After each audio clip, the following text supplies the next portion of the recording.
All right. Welcome back to the GSMC Wrestling Laureate Podcast, brought to you by the GSMC Sports Network. I'm your host, Raquel Rodriguez, here every Monday through Friday, 8 p.m. Pacific Time, 11 p.m. Eastern Time. We're here to talk about everything in terms of the world of professional wrestling. If it makes major news headlines, from promotions like WWE to AEW to Stardom to New Japan Professional Wrestling to TNA to Ring of Honor, CMLL, whatever. If it makes major news headlines in the world of professional wrestling, we're talking about it here on the show and just kind of address a couple of chats that I got. I had no idea that I got these, and my apologies. I don't know if my chat box is a little slower than it was a little slower than usual for obviously I got my man Anthony Manzano inside the chat. Love and respect you, my man. I hope you're having a great Wednesday night. Hope you have a great weekend. Hope you're preparing for another great weekend. First, he states, hello, my prediction is I think that Obafemi is going to relinquish his North American championship. He's going to leave undefeated, and, we're going to call up, and we call up to the main roster, and I think the family is going to be called up with Tony D'Angelo. And, that I can see that happening. I think that would be perfect for the family because obviously they've been around NXT. I feel like for the longest time, you've kind of seen him, battle Ilya Dragunov for the championship. Also, you've seen him, win the Heritage Cup championship. You kind of need something like that. Well, I don't know. That's kind of tricky. No, that's kind of tricky because I know once when NXT is going to be on the CW next week. They're going to need a lot of star power. And, on Raw, you have the Wyatt family, American Made, the Final Testament, although Karrion Kross and the authors of Pain haven't really been on television for a pretty long time. Well, I think it was like 2 or 3 weeks. I haven't seen them. That's crazy. Well, Karrion Kross, but not AOP. Also on SmackDown, you kind of have everything happening with the Bloodline.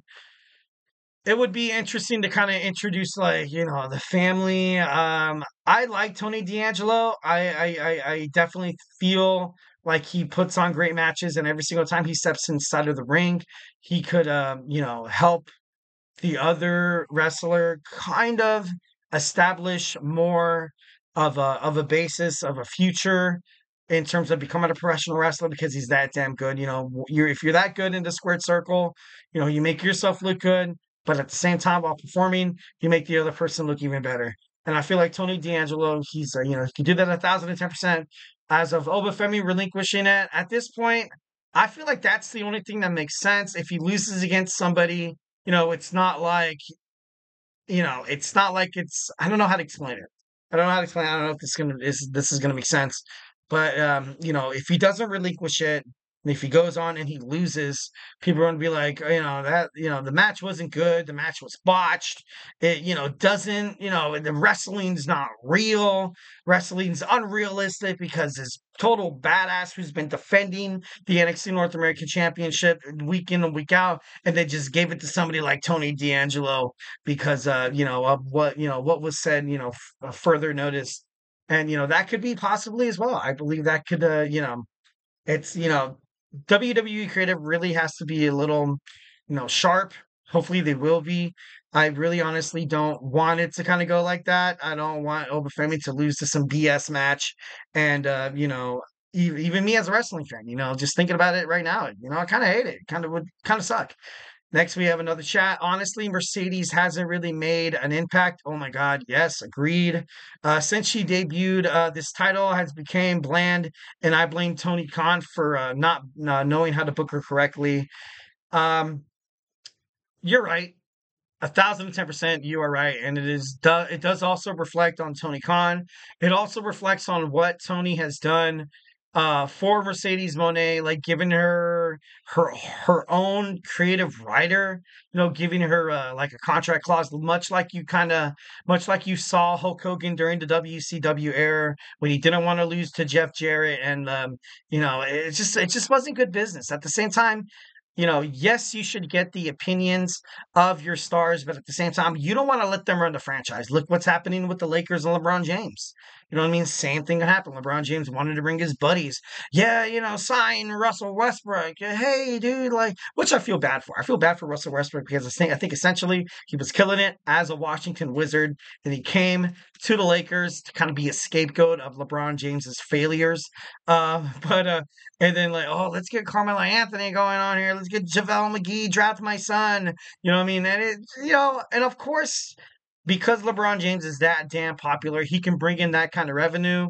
So if you're the owner of the Lakers, you're not really upset because people are watching your product day in and day out because you have the hottest NBA, if not the hottest star in the world of sports, on your team. So people are going to watch, they're going to buy jerseys, they're going to buy merchandise, they're going to buy tickets.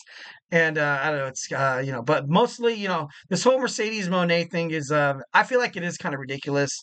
I feel like when she got signed to AEW, I had high hopes for her, not as a babyface, as a heel definitely. But Tony Khan doesn't know how to book her, and I know there's definitely some favoritism. I believe there is some favoritism. I got to be honest, and I'm not the conspiracy theorist kind of guy. Got to be honest, but Tony Khan, you know, um, he's kind of keeps himself. He does play favorites. 1,010%. He does play favorites. That's why he got rid of CM Punk because he wasn't getting along with the Young Bucks or Jack Perry and, basically his favorites. And, he sent CM Punk off only to go to WWE, and the ratings have dropped immensely. Almost about 500,000 viewers ever since Cody Rhodes and CM Punk left due to creative issues. Obviously running that by Tony Khan. Also, we got another chat. I think Nigel McGuinness versus Bryan Danielson is just another way to cater to the IWC and not to build a bigger and casual fan base. And I think that's right on the. That's right, nail on the head right there. Nigel McGuinness, although he's had a prominent he's had a prominent career inside professional wrestling, and the best thing about him, it's not any or all accomplishments that he's ever has ever made or accomplished or anything like that. It's just the fact that when he's inside the ring, they put on good wrestling matches. Much like you kind of saw with the Ravishing Rick Rude back in the day, he didn't get a lot of gold, he didn't get a lot of love in terms of that. More or less, he put on a lot of great matches. That's the reason why he is a Hall of Famer.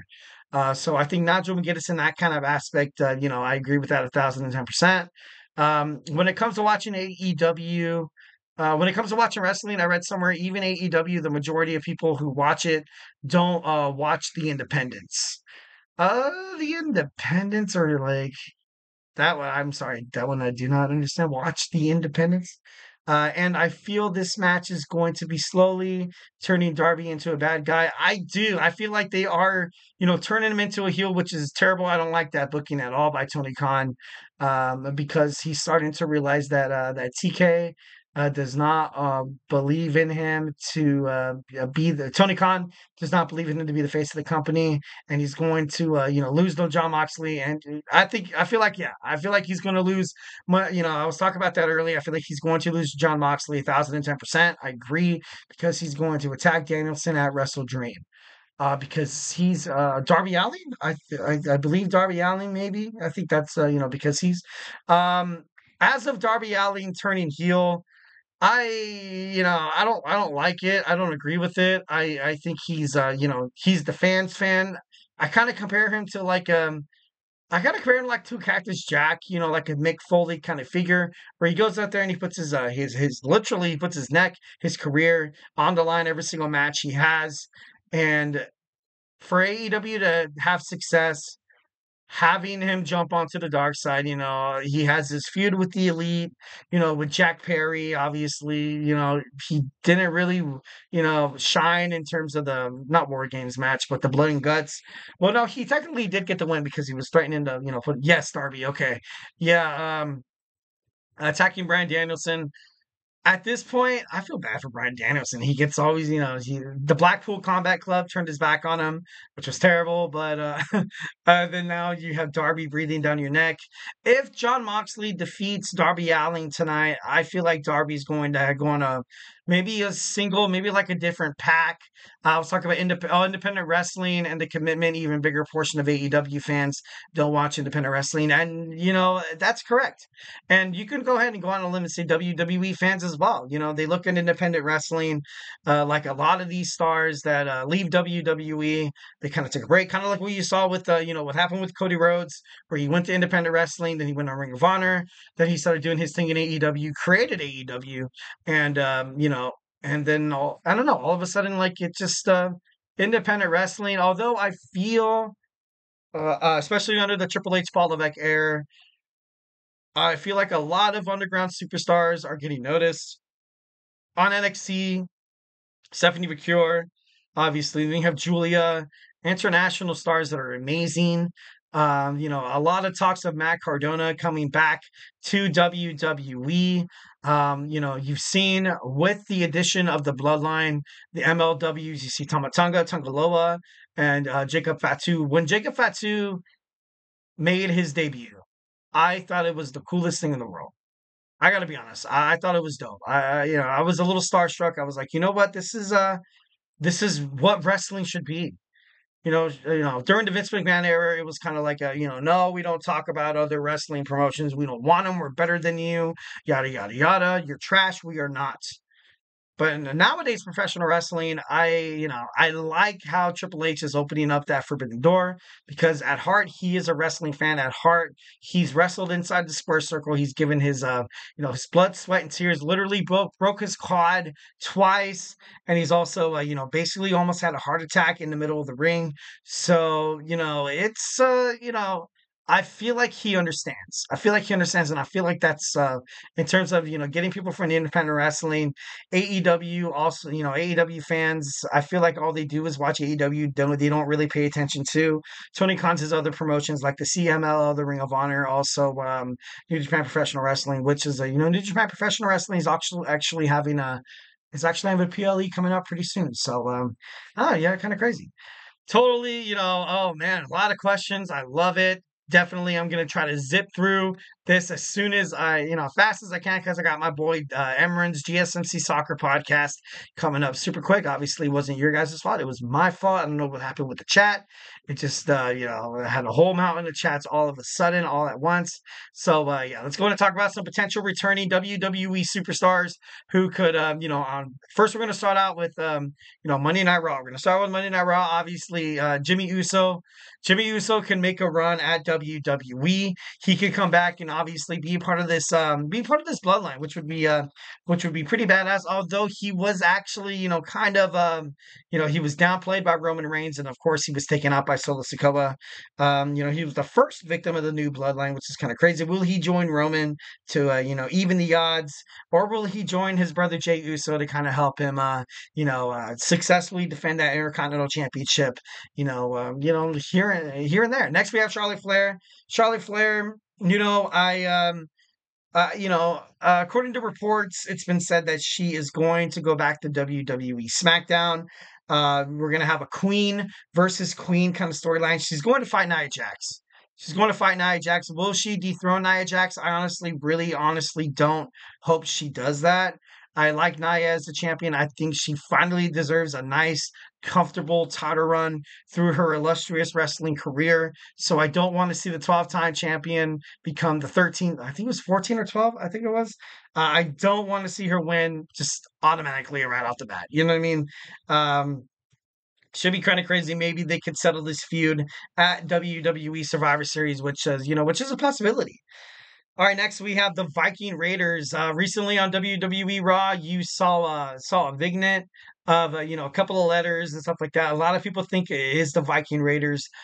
On Monday Night Raw, I like him, but I like him better on SmackDown. I got to be honest. It was on the USA Network. It wasn't necessarily on WWE Raw. I think WWE Raw, and they went to like a commercial, and then it showed the promo. So I'm not sure if that's because both Raw and SmackDown are going to be on the USA Network, obviously, until the Netflix rights cuts in for in the beginning of January 2025. But I love myself some Viking Raiders. I want to see more I want to see more of an established tag team division in WWE. That's why I feel like you don't see a lot of tag teams. You don't see a lot of tag teams on SmackDown. You don't see a lot of tag teams on Monday Night Raw whose sole purpose is to be tag teams. I got to be honest. I hate it. Absolutely hate it when two former Intercontinental champions, two single stars who can be making bank as singles wrestlers, join forces together to overcome this thing called the tag team division. Save the tag team division and the tag team belts for tag team wrestlers, for people who have great chemistry, for people who actually go in and like that's, not all they do, obviously, that's not all they're going to do. But, tag team wrestling hasn't been prominent in professional wrestling for a pretty long time. You had the New Day, then you had, the Usos, you had that rivalry going on, and I thought that was pretty badass. And then on SmackDown, you would put some team like Rhino and Heath Slater, and then you put Grayson Waller and Austin Theory together. The Hurt Business could have been a successful tag team, but, obviously under the Vince McMahon era, like didn't really, come in fruition. The Street Profits are being wasted. Montez Ford is one of the most. Oh my God, whenever he goes inside the ring, I love it. I love watching the Street Profits because Montez Ford is so electric. So electric. Definitely, rising. He's become one of my most favorite superstars on Raw, SmackDown, AEW, New Japan, and all the wrestling. I feel like, he definitely does have a singles run in him, 1,010%. So, the tag team division needs work. I feel like it does need work. If not, make the WWE World Tag Team Championships just one. There's no use of having two belts if you're going to give the belts to this new Tamatonga who doesn't even know how to freaking, hit a low blow, who keeps botching it. Tamatonga who can't talk on the mic. If you're going to give them the tag team championships and dethrone DIY only after a week of being champion, and DIY is an actually tag team. They're an actual tag team. Johnny Gargano, Tommaso Ciampa. Tag team wrestling, people watch it not for the individuality of the superstars in itself. You know what I mean? They more or less watch and see how these two kind of come together. And, that's the reason why the New Day's been so successful. Back in the day, that's the reason why you had the Hardy Boys back in the day. That's the reason why you kind of saw the Four Horsemen kick total ass. You saw Hawk and Animal, the Road Warriors, and now you just, WWE just puts two people together and be like, hey, guess what? You guys are the new WWE Tag Team Champions. I don't think it should be like that. I don't think it should be like that. I think when the Viking Raiders come back, I feel like glory will follow. I feel like it has to follow. Next, we have Shotzi. Shotzi, I think she's going to be on SmackDown, focused on, a couple of women stars. Obviously Chelsea Green, also Naomi, and she definitely has she could team up with someone like Michin. They kind of have the same, kind of chaotic, in-ring style of matches and stuff like that. Maybe a future tag team for the women's division. Who knows? Next, we have Asuka. Asuka is ready to come back to WWE. It's just a matter of time. New contract. Fresh, starting off fresh, so 1,010%. I think she's going to come back bigger, better, and stronger than ever. Maybe something doing with damage control, evening up the odds against the Pure Fusion Collective. And Alexa Bliss, she's joining the Wyatt Six. I don't care what you have to say. At this point, when she comes back, it would make no sense for her not to join the Wyatt Six. So, a lot of people had this anticipation of her coming back to WWE to join the Wyatt Six, and I think it's possible. Big E Langston obviously could be the glue to bring the New Day back together. That could be it. But recently in an interview, he kind of said that, hey, they could be good as singles wrestlers, or they could be good as a tag team again. Kind of leaving it, open-ended, giving an open-ended answer, not really answering the true question of how you feel about the New Day breaking up. Should be interesting. I want to see Big E come back. Like I said, I don't want to see the New Day break up.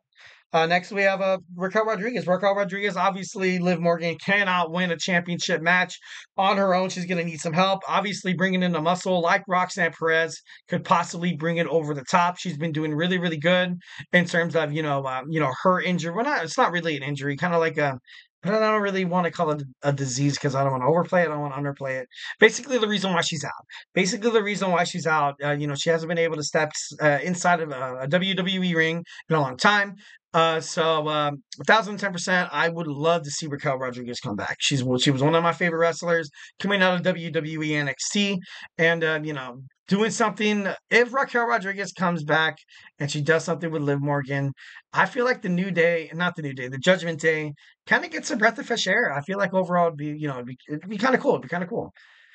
All right, next we have Brock Lesnar. Brock Lesnar, Gunther's final boss. Gunther stated in an interview that he doesn't feel accomplished until he beats Brock Lesnar. And Brock Lesnar obviously on hiatus after everything that's happened with the Janelle Grant allegations with WWE, Vince McMahon, John Laurinaitis, and who you see inside the ring. I think he's been I think he's good. I think he's good right now. I think he's been acquitted of any charges, if that makes any sense. It doesn't really have. I think he's kind of letting things to die down a little bit. I honestly don't think he's going to make it. So I think he comes back on Royal Rumble. He was supposed to come back, this year at the Royal Rumble. It's only poetic justice that he comes back, at the next upcoming Royal Rumble. I think isn't it in Indianapolis? I think it is.